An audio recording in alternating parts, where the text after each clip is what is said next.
I cracked the code. I cracked the diabetes code. A lot of us have a hard time with motivation, especially with type 1 diabetes like me, where there is no finish line and you're expected just to keep your blood sugars happy nonstop for the rest of your life, right? But see, I cracked the code not only for motivation, but also for guaranteed progress. And I did this accidentally while trying to coach my daughter on something.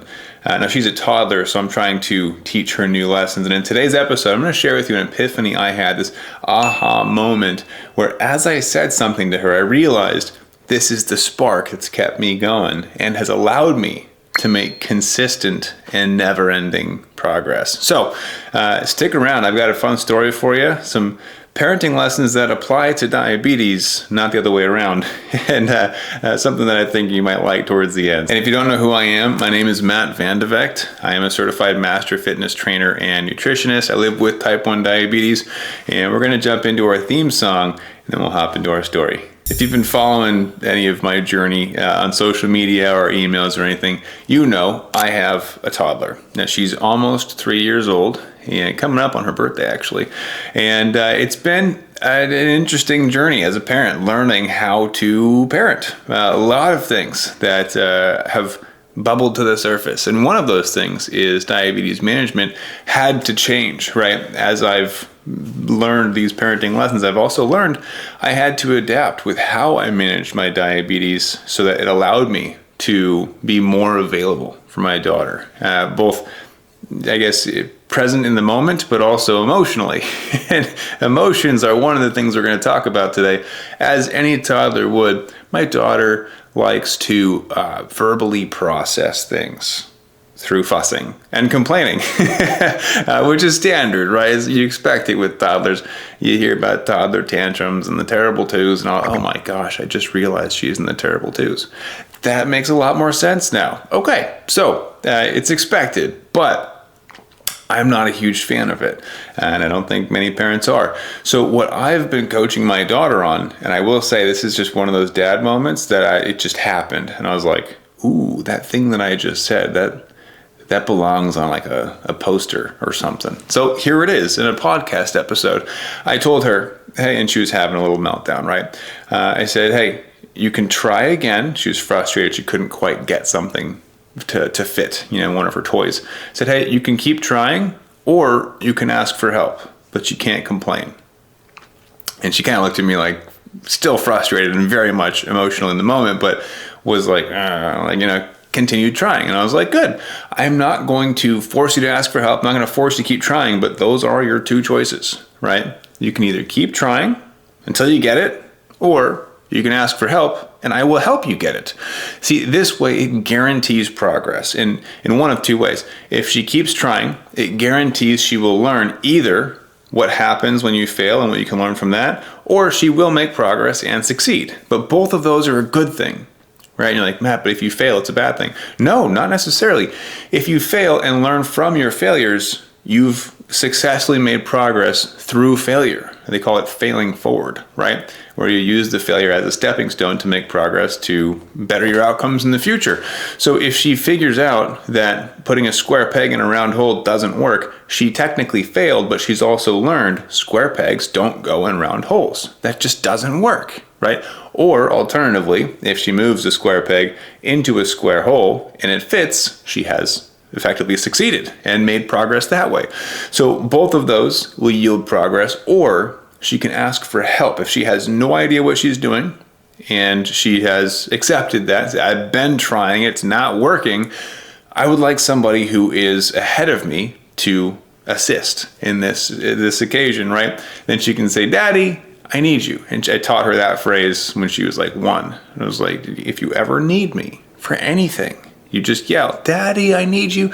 And now I hear it like 15 times a day. She definitely overuses it. Daddy, I need you. And I'm like, I come running. I'm like, what's wrong? And she's like, can you put my dress on? And I'm like, oh my gosh, because she yells, Daddy, I need you. And I'm like, Dad, emotion, I see red, like my daughter needs me, something's wrong. She's in danger. And she's like, oh, can you get my water? I can't reach it. And I'm like, oh my gosh, yes, of course, I can help you. I thought there was an emergency. My heart's pounding.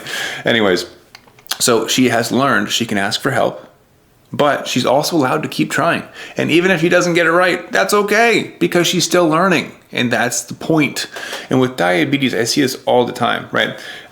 People like to complain because it feels good, right? We love to go into these online communities with other diabetics where people all complain together. And it feeds this dark side of us, which is an odd thing. But we almost like commiserating with others, like, oh man, diabetes sucks, right? It totally sucks. Like, there's literally groups. I think one of them's called like FU diabetes. I'm not going to swear because I choose not to, but I'm like, it's so negative, right? It's all focused on the negative sides. And I'm like, y'all realize that if you just keep trying or ask for help, there wouldn't be as many negative things to complain about. It's really that simple. It's not easy, but it's simple. And so it's something that I've had to train myself on as well, is to, instead of focusing on the negatives, focus on what I can do. So what can I do? Well, I can keep trying, or I can ask for help. Those are the two best options I have to guarantee outcomes that are beneficial to me. Now, with diabetes, let's explore those a little bit. What does keep trying look like? Keep trying looks like when I spent over 2 years out of desperation figuring out blood sugars, why they work, why they go up and down, why they don't work, researching, experimenting on myself. I spent an enormous amount of time every single day. It became kind of like my identity in figuring it out myself, right? Because I tried asking for help, and there was nobody that I could get help from. There was nobody ahead of me. And there were a few people that were ahead of me in one specific area. And I went to them and said, teach me everything you know. And then I exhausted that resource and would go to a different specialist and say, teach me everything you know, right? There's one person on this type of food, one person on this type of exercise, one person on this type of hormone balancing, like, you know, different pieces of the puzzle, so to speak. But I still had to do a lot of trying myself. And a lot of you watching this are in that self-experimentation phase, likely, where you're trying, but it might not be working as much as you'd like it to. And it's frustrating, right? And it's so tempting to shift over to complaining, because complaining feels good, but it doesn't do anything for us. It doesn't guarantee any outcomes other than things will remain the same. So if we fall into complaining, and that's all we do, if we're not continuing to try, and if we're not asking for help, nothing's going to change.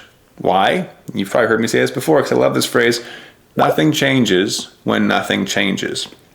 And see, you got to recognize too when you need to ask for help, because by all means, I fully support you continuing to try. And same thing for my daughter. She'll try and tie her shoes like 15 times a day. And I'm like, I'm not going to step in. If you want to keep trying, do it. I respect the heck out of that, right? But there will come a day when she's like, I have no idea how to tie a knot. I'm like, cool, I know how to do that. Do you want my help?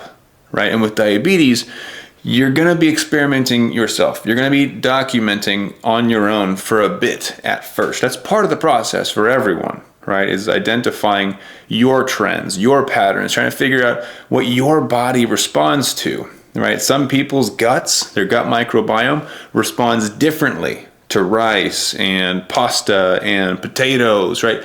Where they'll have massive spikes in blood glucose that are extremely difficult to control. Not impossible, but difficult. And other people who are like, oh, I can have rice, no problem, right? Different. So we have to do a little bit of trying ourselves. That's a part of the journey. But if you've either stalled in your progress, or the frustration is either too difficult or too dangerous, key distinction there for diabetes, it can get dangerous. I mean, I landed in the hospital a few times when I was experimenting on my own blood sugars. It's not the safest thing. We're playing with a very volatile medication, insulin, right?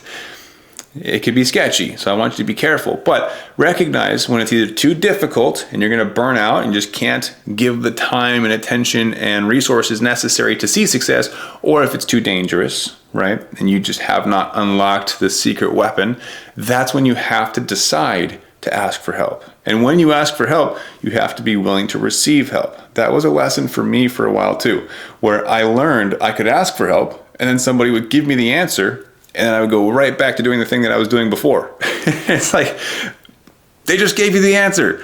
Why are you so stubborn, Matt? And for some reason or another, I felt like I needed to be the one to discover my own answers. Right, I was very independent in that nature, and maybe it's because early on I learned that I couldn't depend on my medical team, so I was like, fine, I'll do it myself. And then, when I couldn't get the answers myself, I didn't want to receive help. It was a weird thing. But if you're somebody that either feels stuck or burnt out, it might be time to reach out for help, right? My daughter, I will never force her to receive my help, but I will encourage it. There are times where she's been frustrated for 30 minutes trying to do the same thing. It's not working, just tossing things across the room. And I'm like, hey, before you break something, she's chucking stuff at the TV. And I'm like, hey, that's expensive. Before you get too frustrated, do you need my help? Right? So I want to extend that invite to you today. Do you need help? I'm not going to say my help because I don't know if I can help you. I don't know. To be fair, I don't know your story. I don't know what you're going through, but I will serve as the general helping hand here. Do you need help? And if you do, that's okay. I needed help too. Most people at some point in their lives have needed help. I would venture to say all, but I don't like to do black and white distinctions of like everyone needs help. Maybe there was somebody who didn't need help. I don't know. But most people need help. Most people who've made lasting success. I'll add that as a caveat. So take a look at your own situation. You've been trying. Have you been making consistent progress? And if so, fantastic. I am so happy for you. Continue in that progress. I almost said continue doing what you're doing, but that's not going to get you to where you want to go. Because if you need to go somewhere new, you need to try something new. All right. So do what is necessary to get to the next step, which oftentimes does not look like what you've been doing. And to give you an example from my own life, I am currently training for a full distance Ironman. Okay, you can probably see 2 backpacks down there. I've completed 2 half Ironmans so far. One of them was about a week ago. Now a half Ironman is 70.3 miles. A full Ironman is 140.6 miles. Okay, so to break it down, 2.4 mile swim, straight into a 112 mile bike ride, straight into a marathon, 26.2 mile run. That's a lot. I survived the half Ironman. I didn't know how that translated into a full Ironman. I tried and tried and tried, could not figure out the secret sauce. And so I went out into the world of experts and I found somebody who would be able to help me in this very specialized, very nuanced topic. And I said, hey, I need to know what's going on here. I need to know. I need help, right? I've been trying this. It's not working as good as I want it to. I'm holding it together, right? But it's not working. It's not working well. So I went and I hired an expert and I paid them a lot of money and they gave me a solution. And to me, if I can pay somebody for a shortcut to the actual answer to the solution, by all means, take my money. That's the secret sauce in life. That's the shortcut, is finding the person who has the answer for you and hiring them or working with them in some capacity that allows you to make leaps and bounds and save you years of your time, probably a few dangerous situations that you can avoid, and peace of mind knowing that you're on the right track. My goodness, it's been wild. Now, you guys know from a previous episode probably that the advice that I was given was so counterintuitive that I almost didn't follow the advice. And again, I told you earlier in this episode, I've had people give me answers and I'm like, no, I'm going to do what I've been doing, which we know doesn't work because nothing changes if nothing changes. And I realized this is a lot of times the paths that I walk my clients through as well. And so I got to go through what they go through, which is really interesting to think about. But when I take on new clients, most of the time, what I recommend are blood sugar formulas, right? And for me personally, I use what's called the 80-20 blood sugar formula. And I know when I get new type 1 diabetes clients that come in like, I need your help to fix blood sugars. They're wacky. They're keeping me in a restrictive state. And I'll tell you this too. Most of the people that I work with fall into 2 categories. One is I'm already controlled, but it's either too restrictive, I have to eat just these types of foods, I can't exercise, can't have fun, whatever, or they are consumed by diabetes 24/7. Like it's always on their mind. They're always babysitting their blood sugars. And the second kind of person is, I don't have the control I want. Maybe I'm living my life to the fullest, but the blood sugars are terrible. I'd like the blood sugars to be fixed. So one person has no quality of life, but the blood sugars are controlled. The other person has quality of life, but the blood sugars are not controlled. And those are the two typical clients that I get. Anyways, I know that blood sugar formulas are a solution for those types of people. Those two types, it's beautiful pairing, right? But when I tell them, hey, we're gonna set up some blood sugar formulas, they're like, what the heck is a blood sugar formula? It's probably counterintuitive, right? We think about things differently. In fact, yes, I'm wearing the right shirt. This shirt says, Renegade Warrior, think differently. Hopefully it's on screen. Hopefully you can read that. That's the whole point. You have to think differently if you want to achieve different levels of success. So I say that because when my coach told me to do something that I thought was the complete opposite of what I expected, I almost didn't listen. And I know I have clients that hear blood sugar formulas and they're like, that just doesn't make sense to me, right?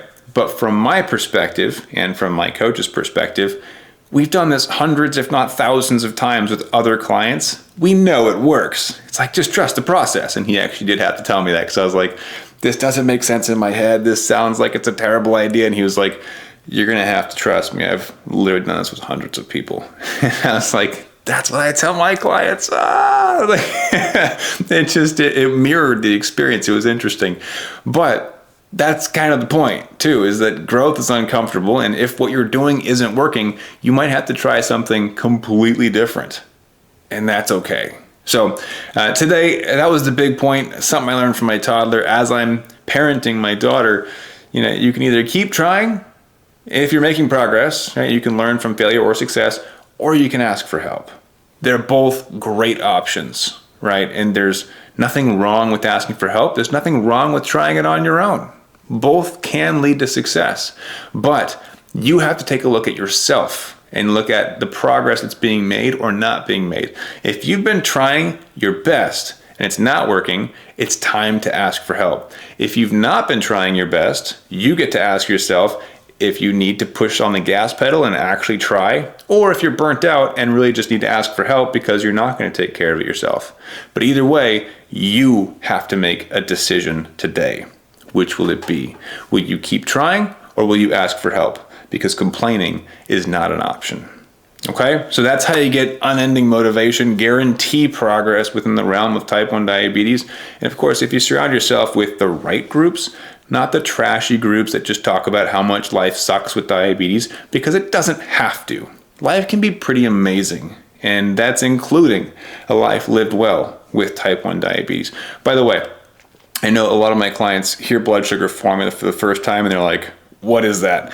If that's you, or if you just haven't gone down the rabbit hole of blood sugar formulas, what we teach and all that, we do have a free training you can check out to get a glimpse into that. Yeah, pull away some light bulbs, some good ideas for your own diabetes management so that it can introduce you to what blood sugar formulas are and give you the opportunity to either try it yourself or ask for help. Both of those opportunities are presented in that training, okay? You can go to diabetesinaction.com.